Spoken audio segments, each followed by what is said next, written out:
Come with us sa among first time nga magpa-car wash kay Snowflake. Located rin ni sila dool sa Agos Barangay Hall dayon while waiting ang hinidiri sa Cebu Crab. Outside sa ilahang restaurant kay naa sila cat cafe and then naa sila cage nga daghan kaayo cats as you can see. So ubay-ubay yun ilahang mga cats diri guys. So pag human na mong lanto-lanto sa ilang mga cats diri sa payag, nanulod na dayon mi sa Cebu Crab and mo ni ilang dagway dito sa sulod. Kami pagyud ang customers na naa dito so murag private jud kaayo. So naa po day sila swimming pool guys. Ani nga time pag adto namo kay wala pa ni na open sa public.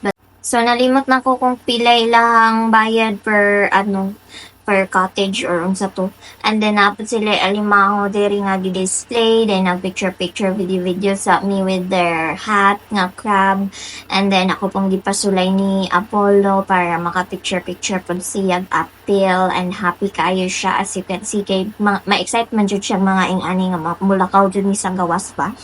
And mo to, after a while, giserve na among food and then nangaon na dayon ni then pagawas na mo, timing po nga na humana o car wash si Snowflake ani nga time. And then mo to, manguli na mi. Bye!